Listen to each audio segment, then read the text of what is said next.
Hey, everybody. We are back for class 2.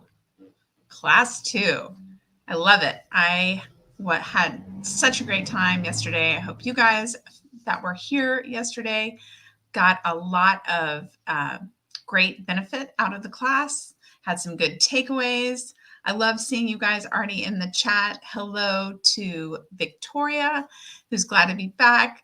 Jessie says they are here for it. I love it.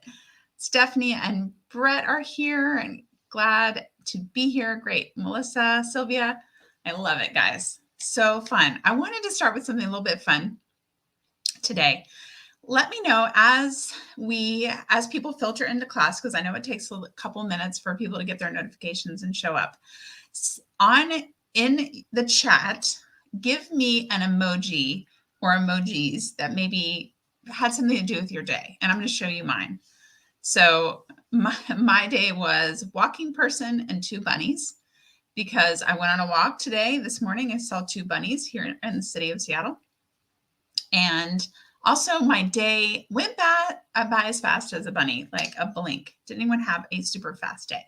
So as we're waiting for people to get in, share with me something about your day in the comments. I would love to hear. I'm going to take a quick sip of tea while we do that.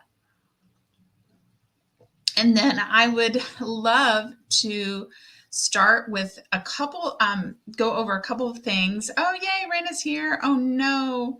We've got some Stephanie and hypermiss gravitatus. Yeah, mama here. So that's hard. Very sick. That's not good, but thank you for sharing. I'm glad you're here anyway. We've got some golf. I love it.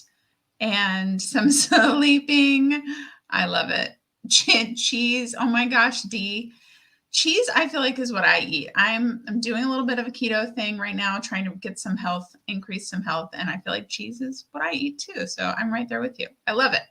I love the emojis. So if you're just showing up, welcome. We are sharing an emoji or emojis about our day as we get started. So keep them coming in. I want to see those coming in. And then I'm going to go through 2 frequently asked questions that I got yesterday. Oh my gosh. Okay. Monique. Hello, Monique. Oh my gosh. 9 months old. I cannot believe that your baby is 9 months old. I love seeing, it's almost like teachers when the old students come to class. I love it. Hi, Monique. If anyone wants to share a birth story, get on an interview, share a photo, share a testimonial, you can always send that to Alice at Birth Toolbox, or any email you have for me. You might have a supporting her email too, because I would love it. So baby pictures, anything. So cool. So cool. Hello. Okay. That was awesome. Thank you, Monique, for saying hi. And everybody's always welcome, even past alumni members. Okay, let's get into the frequently asked questions. And before I do that, our topics today are really good. I probably say that every day. You might hear me say that again, but they're really good. We're talking about the baby and kind of things related to the baby inside. Now, we talk about the baby again when the baby comes out.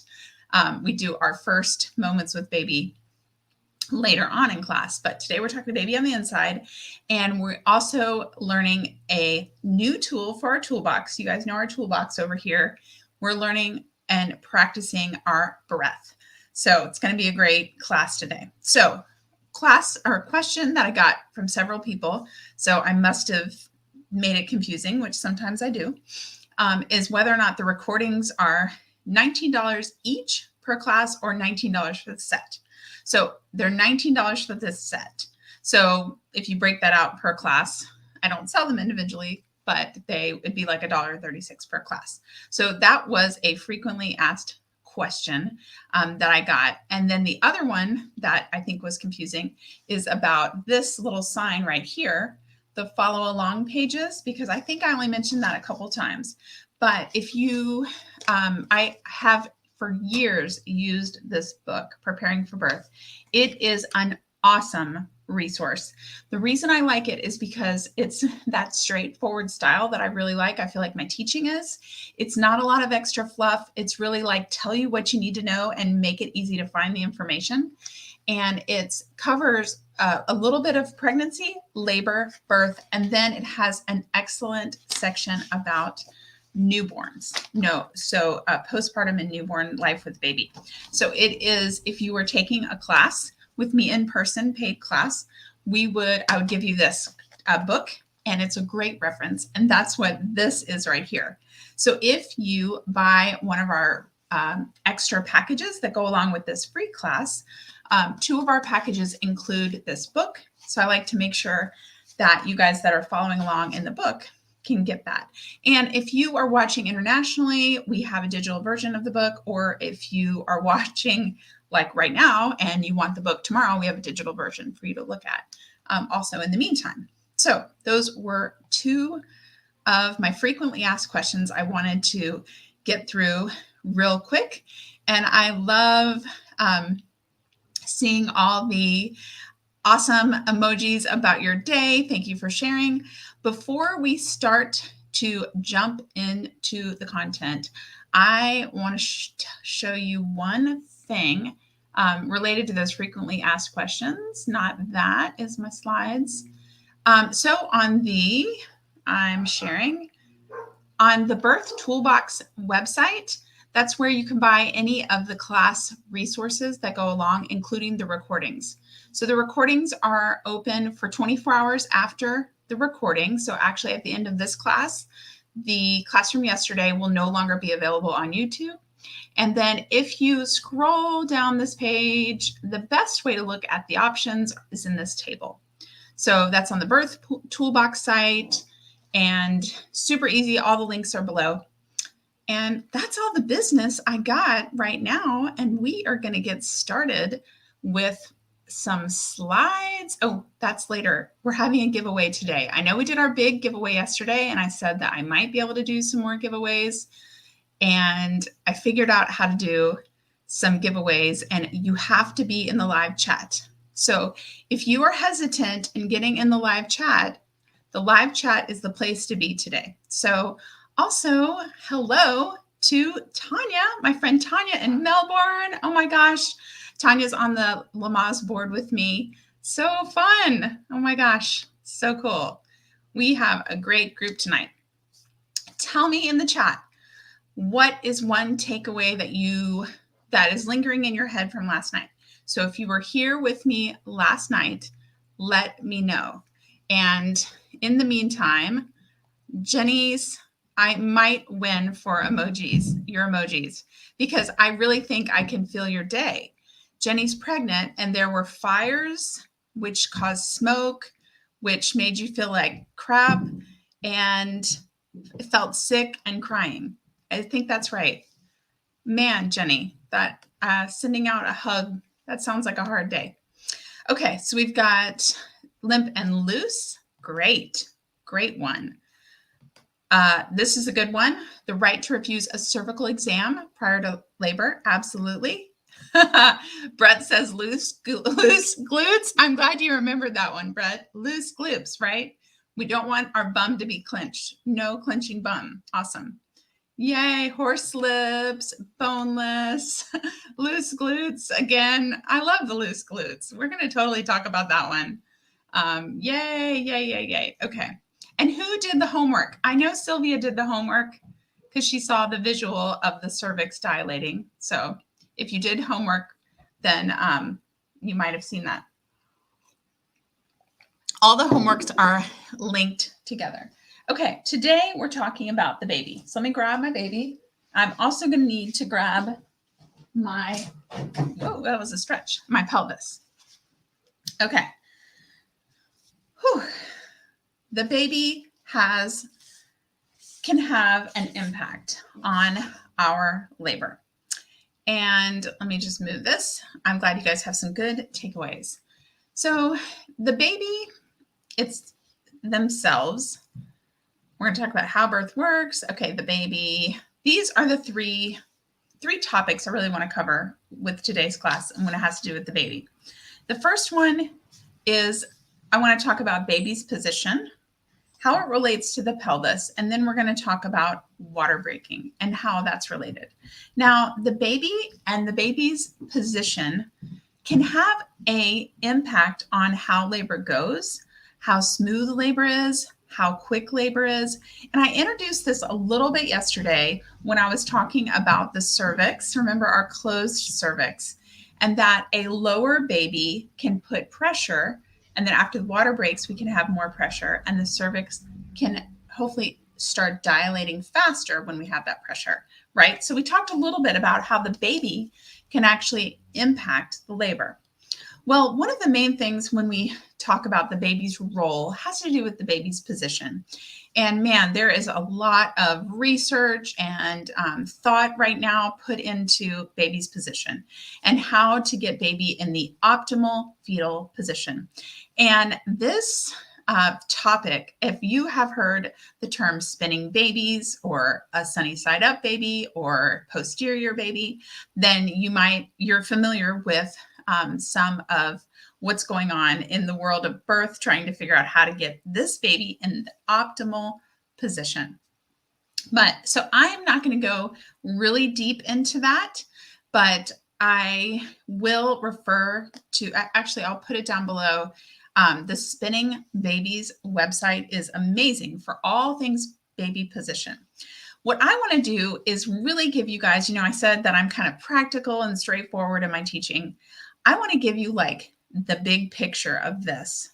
And a huge takeaway has to do with figuring out baby's position early enough that if you have an ability to change it, to influence it, that you know in enough time. And what this means is your provider should be checking your baby's position at your appointments, especially when you start your 30 weeks. When you are right about in your 30 week is about, about when babies will find a position. And I am not talking about this different position. I'm talking about whether baby is head down or breech. And this is so important because what I want all of you guys to avoid is a situation where you get full into way close to your due date, like a 36 week, 38 week, and all of a sudden your provider maybe does a ultrasound, maybe touches your belly and says, I think your baby's breech. Let's do an ultrasound. And when you are far along, when you're close to your due date, you have less options for trying to encourage a baby to turn head down. So right now in the US and most of North America, lots of the world, babies that are breech you're only given the option to be born via cesarean birth. So cesarean birth is most of our options when baby is presenting breech. So basically head, butt first, butt, feet, knees, all of those options where baby's head is not coming down first. So I really want everyone to have as many options as possible for their birth. And what it really boils down to, what this whole conversation is about, is ask your provider if they know what position your baby is. And what that means is your provider probably has to put their hands on your belly. Okay. And what's kind of like mind-blowing to me about this is this used to be totally standard, but we are seeing a lot of especially a lot of doctors, less when you have midwifery care, but we're seeing a lot of OBs being very hands-off in appointments. And you guys let me know in the chat. Especially you guys in your 30-week appointments, is your provider telling you which position your baby is? Are they touching your baby? Are they feeling to see if they can feel where the baby's head is? It's almost become something that some providers are just kind of putting off until the end and then just figuring like, oh, well, we'll deal with it later. But I really want you to have this knowledge as soon as you can. And it's a great conversation to have with your care providers when you go into your appointment and they say, oh, do you have any questions or concerns? Yes. Can you confirm that the baby is head down? Okay. Yes, that is. And sometimes providers might say something like, well, the baby moves around a lot. You can just, what I suggest is go back and say, well, what do you think the baby is right now? Do you have any thoughts on that? So it's always good to encourage your provider to give you that information, because the sooner you know whether baby is breech or not, the more options you have.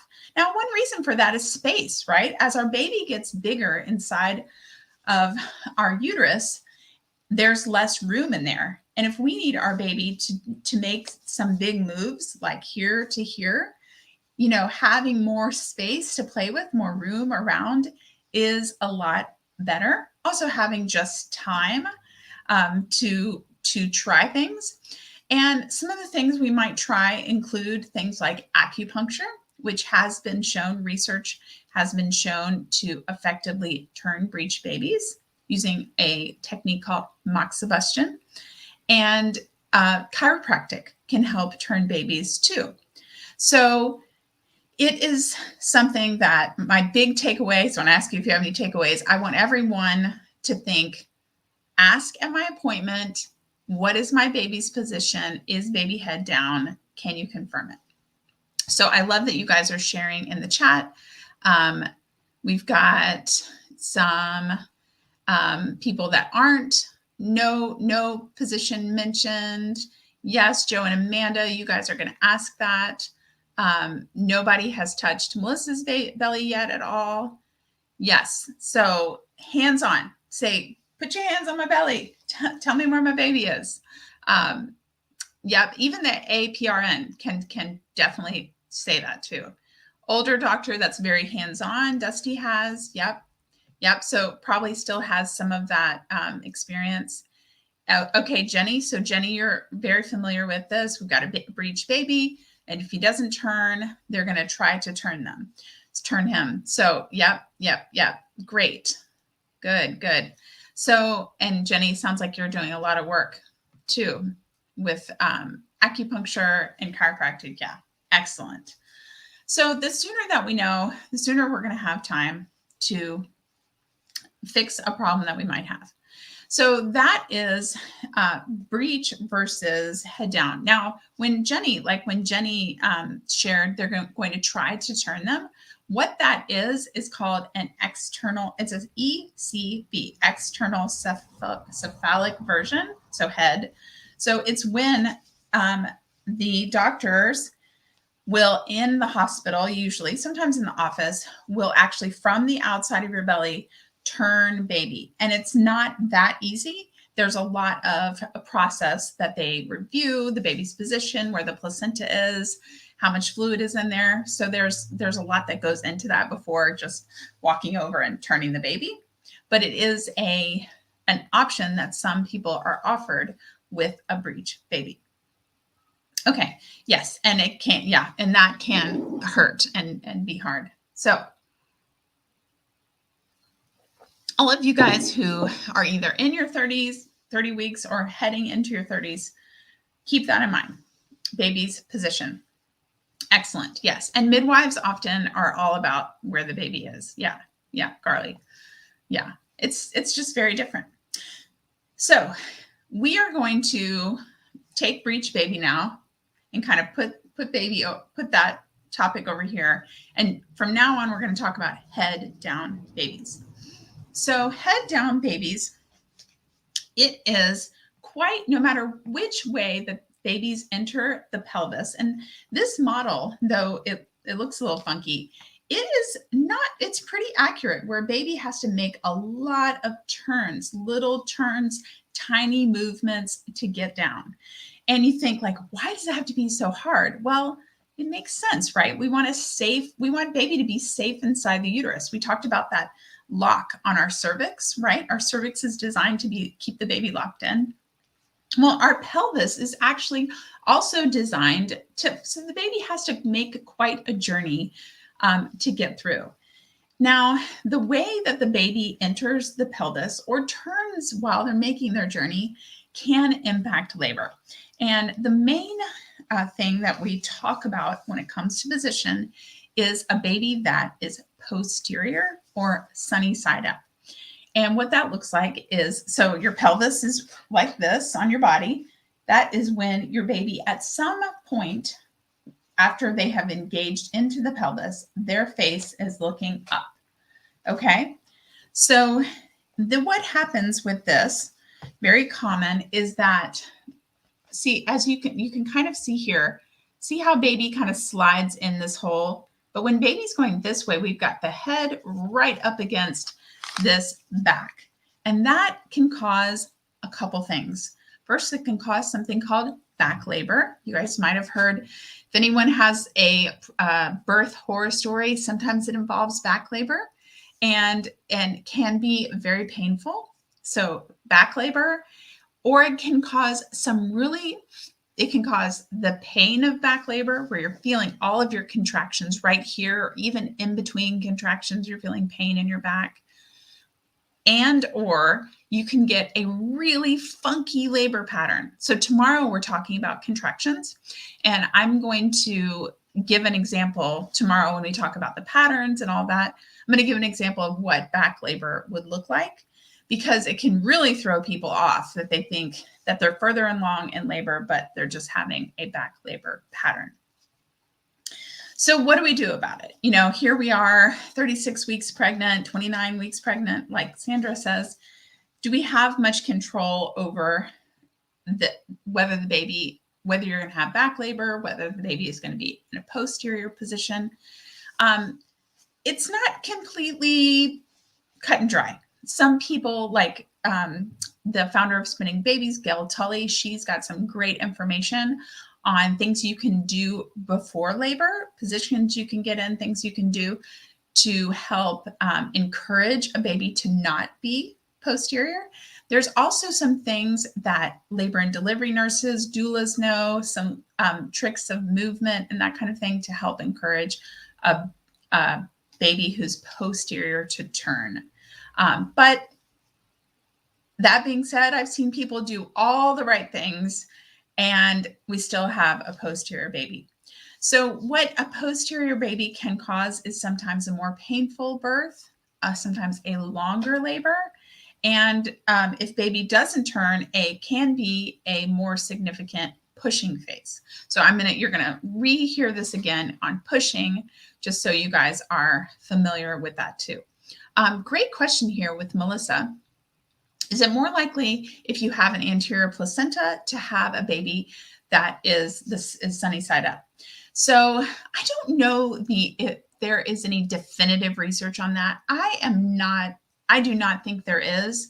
I think that's kind of like more like an old wives' tale, like, well, you've got an anterior placenta. So anterior placenta, for those of you guys don't know what that means, it's that if your placenta is attached to the front wall of your uterus, and one thing you would see with an anterior placenta is you wouldn't feel those like big kicks and movements out from the front of your belly. You might see them from the sides and not the front if you had an anterior placenta.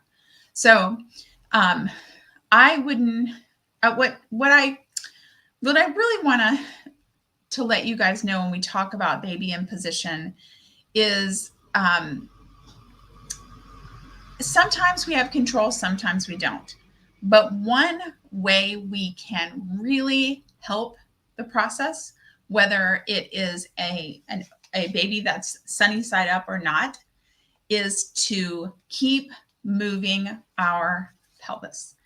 What I really want this to stick in your head is that this baby has to have a lot of help getting through here.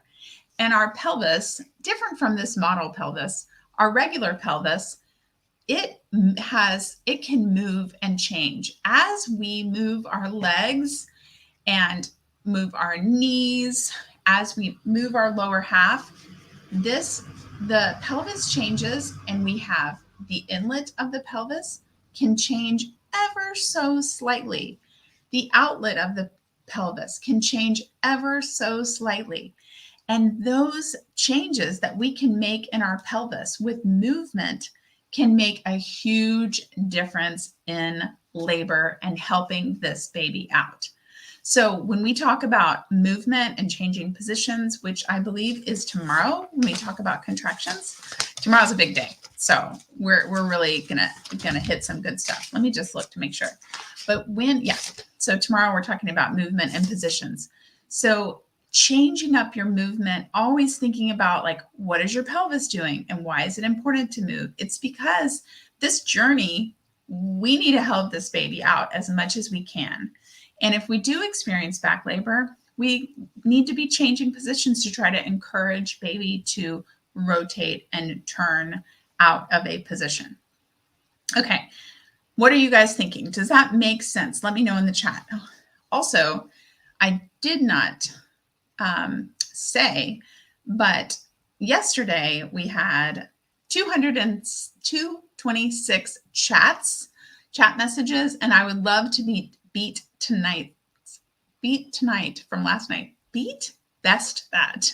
So interaction in the chat is so helpful. It helps me, it helps you guys, and it helps you connect with each other.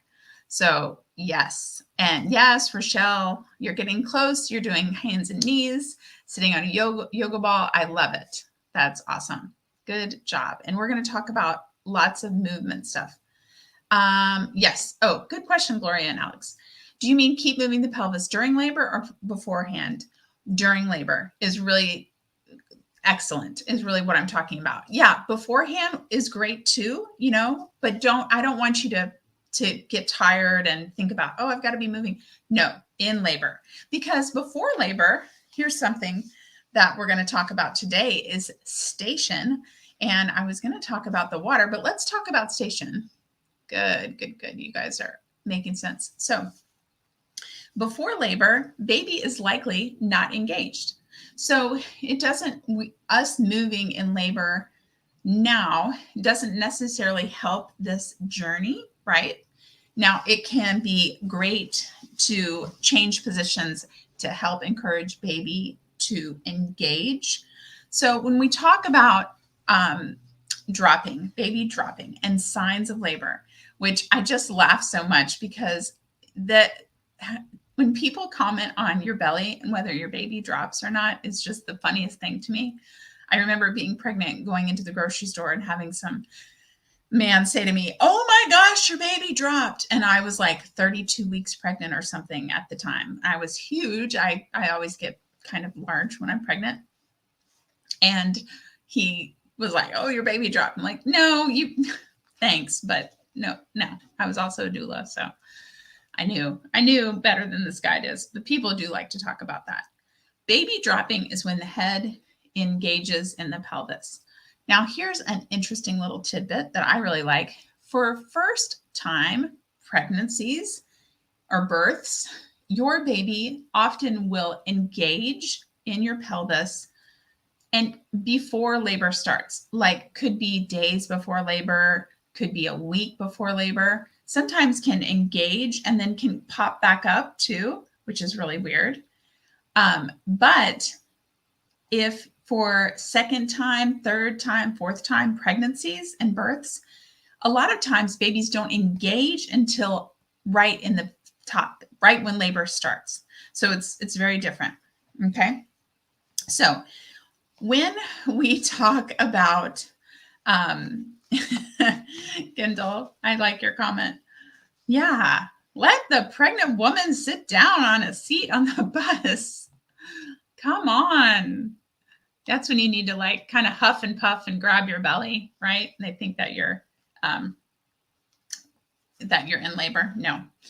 Okay, so we talked yesterday about those ways that dilation and the cervix can change. Another way that labor progresses is the baby descending, and that is called station. I think somebody asked about it yesterday during class. So station, strangely enough, can also be measured with a vaginal exam. So baby is here in the pelvis, vaginal exam happens, and provider can get an estimate feeling where the baby's head on how low the baby is in the pelvis, how the baby's head is in relation to the pelvis, which to me is like pretty crazy too. So it's called station, and I referenced the page of the book for you guys following along, but it's in where it's a little bit confusing. I like to start in the middle when baby is midway through the pelvis. That's what we call that zero station. Zero station. As we are above that, we're in negative. So we're like in the negative number line. So -3 or -4 would be floating. -2 would be just barely engaged. -1, a little bit more engaged and entering the pelvis. 0 midway through. Then we get +1, +2, +3. And by +3, we are close to, if not showing on the perineum. So it is a really good measurement for us to know that there is change happening.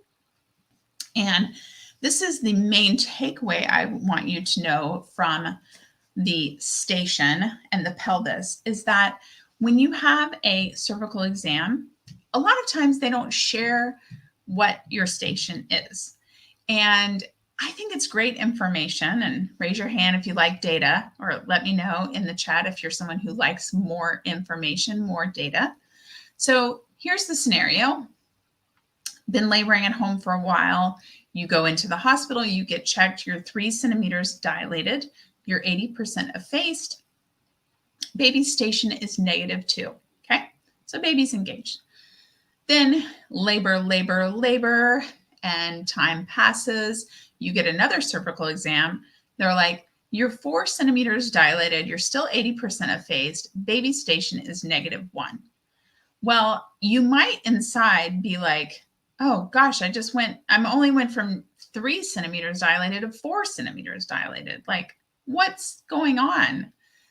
But I want you to imagine me standing there next to you going, baby's lower. That's awesome. Because when the baby drops lower, it is a really good sign. So it's something that I think that maybe doctors and care providers just don't realize that, if somebody's taken a childbirth class, they know the information. But I always get my families to say, well, what was the station? Is baby any lower? And it goes back to what we talked about yesterday. As baby gets lower, baby is going to be putting more pressure on the cervix. And hopefully that pressure releases more of the oxytocin hormone that controls labor, that makes labor faster. We're talking about contractions tomorrow and timing and stuff. So as we get lower, that's just a great sign. So we might not see the dilation number changing, but if we see the baby's station changing to get lower, this is good. And partners out there, this is like, you get this piece of data and you want to focus on it, right? You want to say, our baby's getting lower. That's great work. Don't worry about the dilation right now. We'll get there, but that's excellent news. So, good question. Jesse says, can the station ever be measured without your doctor checking on you? Because I know technically you can measure your own dilation. Station, yeah, it isn't something like, yes, you could measure your own dilation. It's a little tricky sometimes with the big belly and knowing what you're feeling and all that stuff. But it's hard to tell station to an untrained person. Now, there is something, sometimes people show signs on their back with it's called a purple line. And sometimes there is a bulge, sort of the top of their butt crack, that can show when the baby's really low. But it's not exact. And it's really one of those, like, more of an art than a science kind of measurement. So really just a cervical exam is the best way to know. Yes. Let's see.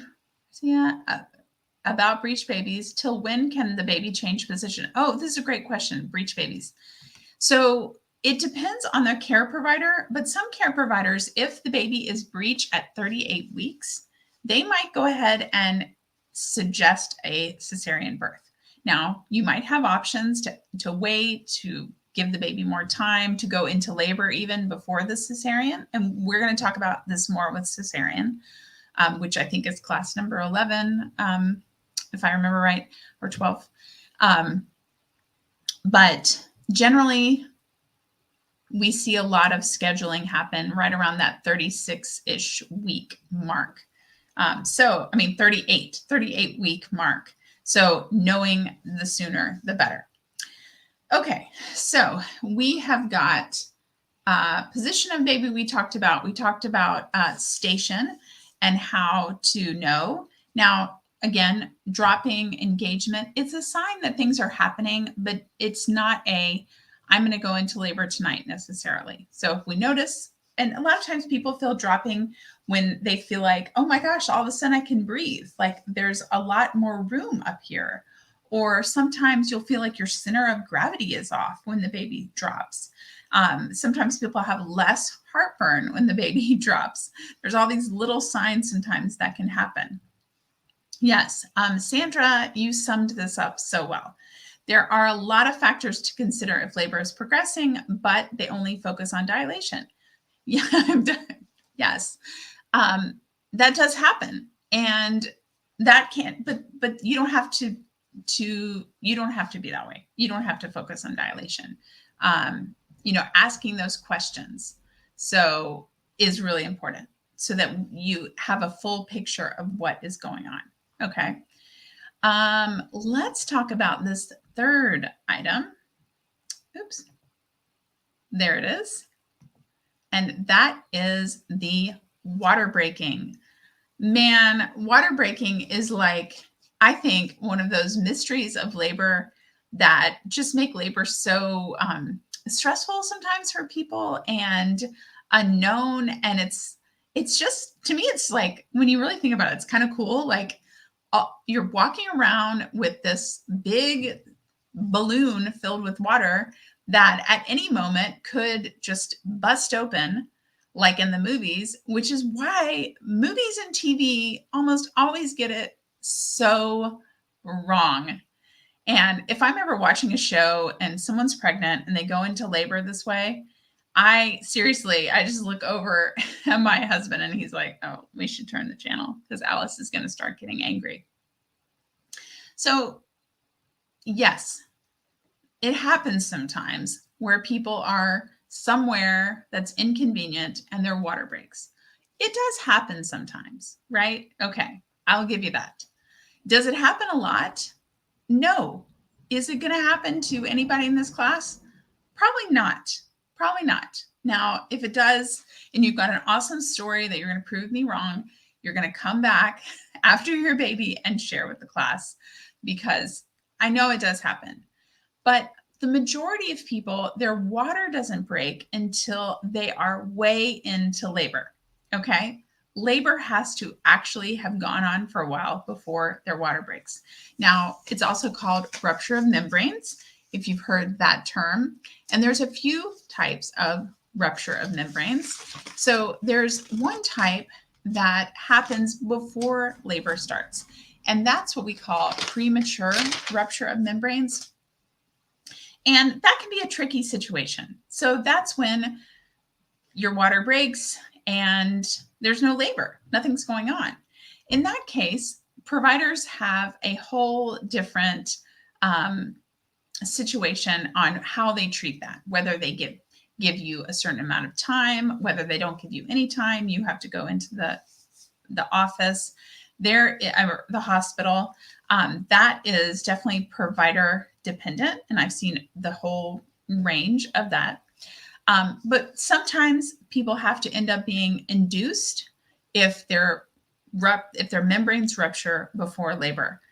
Uh-oh, Vanessa has a story. Vanessa was like, Vanessa, you're gonna have to send it to me because now I'm gonna need to read the story at class or share. I know somebody would prove me wrong. Okay, so premature rupture of membranes happens before labor starts. There is spontaneous rupture of membranes, which your water breaks on its own, just spontaneously during labor.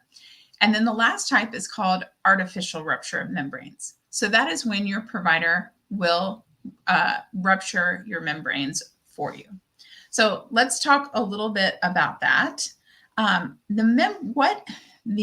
Let's talk a little bit about breaking the water.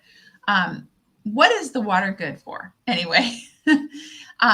A couple of things. Having that sac intact can be a benefit to you. So when I want to start out with that, because there might be a time that you need to decide whether or not you want your water broken. So here are some benefits to having the water. First of all, it protects baby from infection. That is such the absolute number one reason to keep your baby's bag intact, is that the baby is surrounded by this bag of water. And no matter how many times we have the possibility of bacteria entering the vagina, and a lot of it happens from or as we have a lot of cervical exams, we just do increase the risk of bacteria reaching baby, even no matter how sanitary and clean and sterile and everything they are, that just increases risk. So keeping that bag intact helps protect baby. The next thing is that fluid in there helps baby rotate around. So if you can imagine baby's taking this journey and has that little cushion of water around them, then that might help that turning and the movement. And that can be really beneficial if we still have the water. Now, if we don't have the bag of water, then again, we talked about yesterday, that can allow the baby to impact labor and sometimes speed up labor if baby is able to have a better contact to the cervix, right? So that, as soon as the water is broken, whether spontaneously or artificially, then we are on a bit of a different path where cervical exams will likely be fewer because of the increased risk of infection, that our providers might be monitoring our labor more closely just to see that we are making progress if it seems like our labor is going kind of slow, because the longer that the bag of water is ruptured, the increased likelihood of infection can happen. Okay, so, good question or good suggestion. Not suggestion, story. Taylor. With the first labor, broke her water and found a baby had pooped in the womb. Yes. Okay. So if baby has had their first bowel movement when they're inside, it doesn't necessarily mean that anything. It can mean that baby had to poop, it was time, or it can mean that baby's stressed. So we don't know which one it is. So if your water breaks at home and the water is not clear, you need to make sure that you share that with your care provider. Now, if your water breaks at home, calling your care provider is a great next thing to do. And they usually ask about it. They'll ask, what time did the water break? They'll ask, what color was the water? Did it have an odor? What was the amount of water? Nicely, these 4 things spell the word taco. They want to know the taco about your water breaking.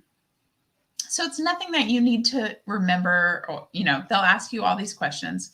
What you do need to know is that if you were planning to labor at home for as long as you can, and your water breaks and your water has a brownish, greenish tinge to it, then they'll likely have you come in, because it could mean that the baby is stressed and they need to check on the welfare of the baby.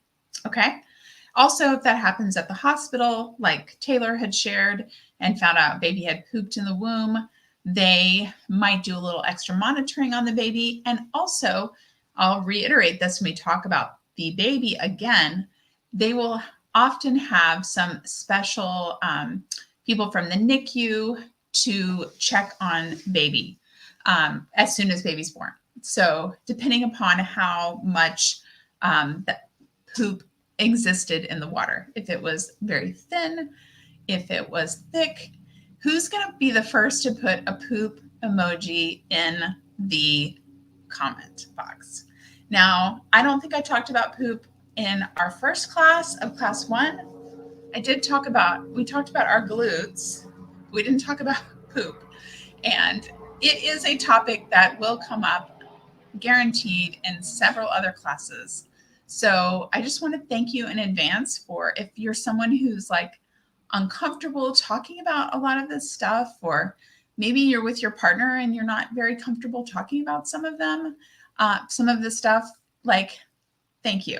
Thank you, because that's birth does cover a lot of those fun topics like poop. Could be, we might talk about vomit later. We might talk about bloody show and mucus and all the fun stuff. And Victoria's the first with the poop emoji. I love it. Yes. Yeah. So poop could mean stress on the baby, could be a baby that is older, that's just ready, more mature. It really could mean nothing. Could mean nothing. So they just need to check. Raina doesn't know how to find the poop emoji. I love it. So good. Yeah. So, and no, poop is not related to preeclampsia. That's not related. Not related. Okay. So the water around the baby, it is helpful when the water is gone, whether spontaneously or artificially. Sometimes we can see labor speed up. We don't necessarily see labor speed up a lot. Interesting, some research has been done on this and found on average that breaking the water only speeds up the first stage of labor, so the dilation and opening of the cervix, only 20 minutes. So, and labor on average for first timers is about 18 hours. So, we really, I think, do need to weigh our benefits and risks sometimes when we're thinking about breaking water. So we don't necessarily see a huge benefit, and we do have those risks. So we're going to talk about decision making and that kind of thing too. And having water broken is a great example to kind of work through. Okay, cool. Get in the live chat because I've got some quiz. We've got some yes and no's. I need to find out what you guys are thinking, and if any of this sounds familiar. Okay. You're absolutely going to get these right. Once the baby drops, will labor start soon? Will labor start soon once the baby drops? Yes or no, wire in the live chat. Let me know. Yes. Oh my gosh. Oops. No. Good job. I was going to pull up Gloria and Alex. If Doc wants to break the water, can you say no? Absolutely. Absolutely. These are all optional. So you can totally have that conversation. So I love that question. Okay. No is the answer. Not necessarily. Yep. Could or couldn't. Yep. Love it. Okay. Here's a good one. Can babies pivot and turn after their head is engaged? Can babies pivot and turn even after their head is engaged? What do you guys think about that one? I think that's a good one. So after we have head engaged, does baby stay in that position? Just kind of stay still? Yeah. Yes. Babies can pivot. So not only can they, but they absolutely do. And I think it's on page 26 of the book. There's the coolest illustration of the movements of how baby pivots and moves down. It's very cool. Okay, let me see one more. How about this one? Does the position of the baby have an impact on length of labor and pain experienced? Does the position of the baby have an impact on that? What do you guys think?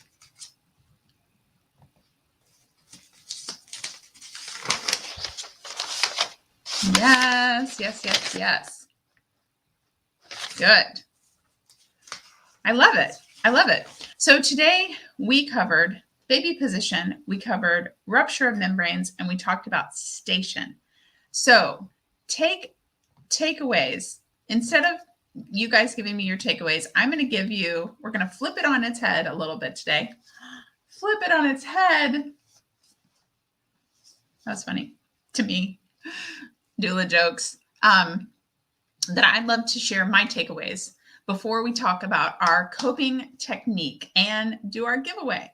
Okay, so my takeaway is that I'm hoping for you guys is to ask your provider to find out position, ask your provider to feel your belly, right? And start thinking about that question when you get that cervical check. What's that other thing you're going to ask? What your station is. What your station is. Thank you, Stephanie. I love the doula joke. Okay. 2 things for today. Guys, I ordered some stuff. It came in today. That's why I didn't know whether I would have another giveaway. I am giving away, I'm a sucker for like little zipper pouches to keep things organized. And I think these are great for putting inside. I have my backpack still here. Inside the toolbox, whatever bag you're going to use for your toolbox. So if you weren't here yesterday, I'm a believer. I talk about toolbox. You're going to pack items in your hospital bag to have for your birth. And some of them are going to be tools like your light or your massage tools. And we're going to talk about a lot of other tools and things. But this one is great for like little toiletries and things that you need. So I don't know if you guys can see it. It's so strange that it's hard to see. So it says officially awesome on it. So I'm giving away this little tool. I'll tell you how to know, Vanessa, it's going to be super easy. It's going to be people in the live chat. So I'm giving away this little bag and I'm giving away this awesome lip balm in it. That's a lavender smell from this cool company called Rome Homegrown. And they're the ones that I did that included in that other giveaway with the lavender spray. So we got a little lip balm. Lip balm in labor is so important. And it's because of breathing, which is why we're giving away that today, right before we do breathing. So guys, get in your chat. And if you want to be entered for today's little drawing, I want you to type in only the word awesome, because it says officially awesome. And just type the word awesome in the chat. And I have this awesome tool that I just got that is going to draw live the winner. So let's see. It's really cool. So right now, if you guys can see, there are 21 entries of awesome. You don't have to enter it more than once because it takes out duplicates. So I know there's 48 people here. So while we're waiting for some people to write awesome, if you are having an awesome time attending this class, hit the like button to let me know that you are having an awesome time or that you have learned or had some good takeaways in class. And I'm going to switch my notes so we can talk about breathing. 26 entries. Okay, that might be all we have. Let's draw. Oh, 27. I'll take a quick sip of tea and let anybody else. Okay, ready? Let's draw. This is the fun part. Okay, cycling through. I tested it, so I had my name in there. I was like, please don't. Oh, Sylvia Samudio. You are the winner. How fun was that? Who liked that? I thought that was so cool. I saw that done on another live stream. I was like, we got to make the live stream for Childbirth Class just as fun as like a gaming channel, right? So Sylvia, you are going to be the winner. Sylvia, send me an email at Alice at Birth Toolbox and I'll get your information. Cool. Okay. So today it's that time of class that we're going to learn a coping strategy for labor. And I know yesterday I mentioned it a little bit, and I just want to reiterate the fact that these coping strategies, they are excellent no matter what type of labor that you are going to experience or that you're planning.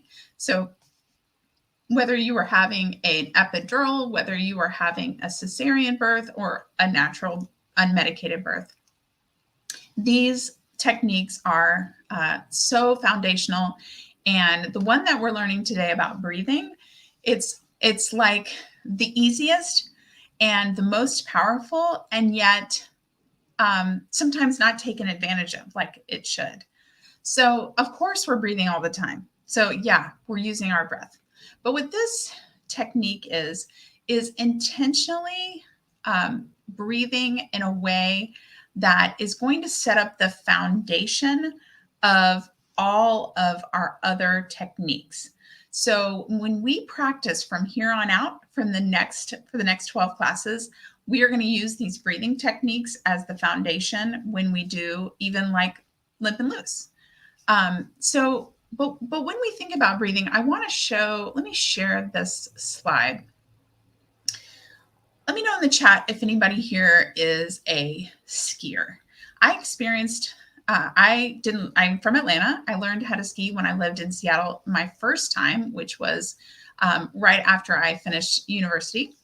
And so I got ski lessons. I learned how to ski, and I did ski a few times after I left Seattle and was here for 4 years, skied a couple more times. And then I had a period of 20 years from when I had skied. But at the time that I did ski, we skied very regularly. So my body got really used to it. Well, just this year when we're back in Seattle, I went skiing for the first time in 20 years. And man, I was like terrified. Was I going to remember anything? I'm older. Did it even come back to me? Now, if you're not a skier, you might also, or another example is a bicycle. Okay, riding a bicycle. So once I started skiing, I was like, it all came back to me. Your muscle memory brought it back. Biking is the same way. If for some reason you're off a bicycle for 20 years, when you get back on, you will likely be able to do it because your body's just used to it. So this is all my long story with imagery to try to get you to believe me when I say that practicing this breath will be golden when you are in labor. That if you are able to practice this breathing technique that we're going to go through once a day, a couple times a day, for 10 minutes a day, that it will become second nature. It's going to become like my story of skiing or riding a bike, that your body is just going to be able to do it without having to overthink it. And you're going to set yourself up for just such a powerful tool. Now, if you are someone who already uses breath, maybe in meditation and yoga, this, of course, is going to be like, you're probably sitting there like, yeah, Alice, I know what you're talking about. So high five, you're already ahead of the game. But if you're not, that is totally okay. It doesn't matter if your baby is coming soon or you have weeks. I am here trying to sell you on the idea of practice. So practice can make this so much better. Okay. Who's with me for practice? Let's talk about, this is one of my favorite things is when I teach breath, because it's so darn simple and it takes all of about a few seconds to teach. So what it looks like is a very slow, a very powerful story, a very powerful way to do it. And you guys watching it, you're going to practice with me, even partners. is you're going to take a slow breath in and fill your lungs up as much as they can, and then a slight pause if you can, and then a very slow stream out as long as you can. A lot of times people have a longer out than they do inhale. It's a lot easier to have the length of the breath. And I'm going to show you a few before you do it, or you can do it right now. Now, questions I get a lot is, do we breathe out of our mouth, our nose, both? Which it's really what's comfortable for you. So a lot of times, and some of you might be experiencing a stuffy nose. Pregnancy sinusitis is that stuffy nose of late pregnancy, which is super annoying. If you're having that, I'm sorry, can be really hard. So you can breathe out of your mouth, no problem. Okay. Sometimes in yoga, there's some more rules, suggestions around nose or mouth. This doesn't matter. Okay. So real nice breath in like this. Pause.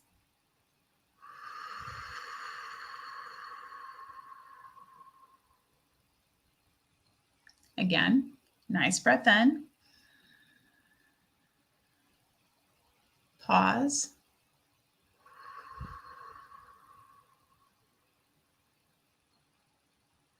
So super easy, right? Super easy. Now, if you're watching me and you're like, gosh, I can't breathe as deep as Alice. Well, yeah, I'm not pregnant. I don't have a big body right here on my lungs. So that is okay.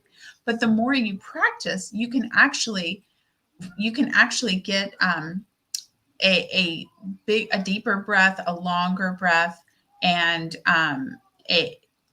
you can be more effective at the long breath. So the breathing exercises is so helpful. So deep breath in, pause, deep breath out. Now, did you guys notice that each time I did it,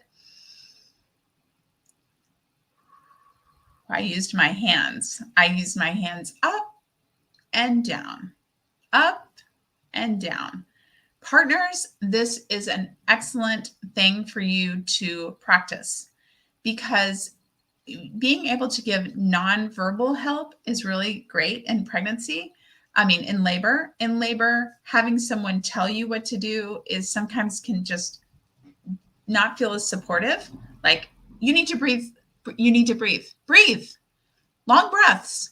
But if you see your partner just going like this, it's a gentle reminder of like, oh yeah, that's right, I'm supposed to be breathing.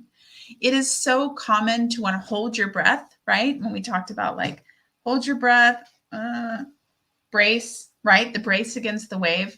We're not doing that. You guys in this class, you're not doing that, because we know it's not the right thing to do. We want to ride that wave. We want to surf that wave. We want to be limp and loose, and we want to be breathing. Okay. So now let's do our 30-second practice. So in our 30-second practice today, I would love for you to practice a limp and loose from yesterday and a breath. So we're going to like layer it up. So just a reminder, from limp and loose, you can work on your jaw. Now that's a little different because we're breathing, but maybe before you do the breath, loose jaw. You can do shoulders. You can have your palms up. You can just make your bum, your glutes nice and loose, right? You can do blow horse lips, because that can be your exhale, right? Or you can wiggle. Wiggle is good too. That's a great one. So I want everyone to try. Remember, practice is going to help us, is a limp and loose and a breath for 30 seconds. So we'll have time to try a few breaths. And then when you come back, as long as I don't mess up I have my boom arm here to move my camera, I will meet you I'll meet you over in the toolbox so we can add breathing to our toolbox. And you guys can share with me how your 30 seconds went. Okay, so let's get it started. Here we go. I'll meet you on the other side of 30 seconds.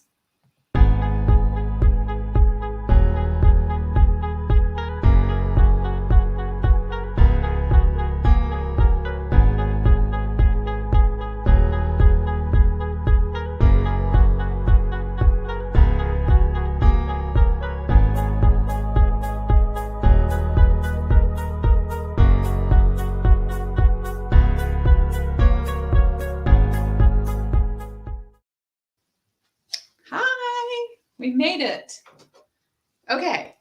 So like I ask every night, or like I asked last night, let me know in the chat. I'd love to hear which lip and loose you did, or how the breathing felt, or anything about your experience would be great for me to get to know. Are those 30 seconds helping? Okay, number 2 in our toolbox. Again, by the end of this, man, we are going to have a whole list of things that you're going to be prepared for and ready for labor. So let's do number 2. We're going to say breathing.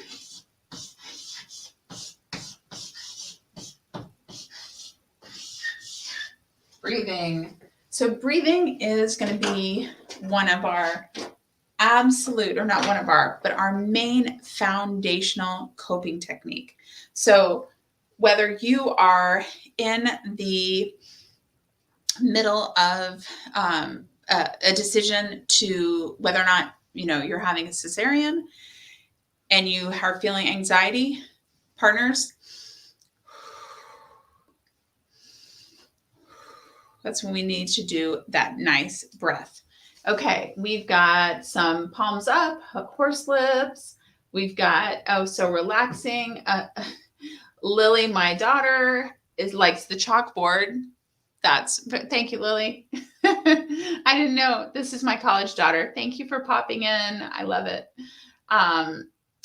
Kendall says, realized her jaw kind of ached, might be tensing up a lot. Yes.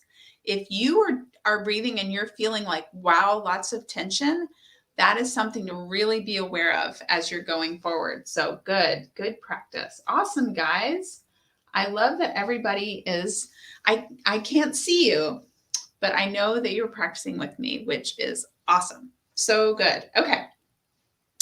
So we are already at, gosh, an hour and 6 minutes. How is that even possible? Class 2 is in the books.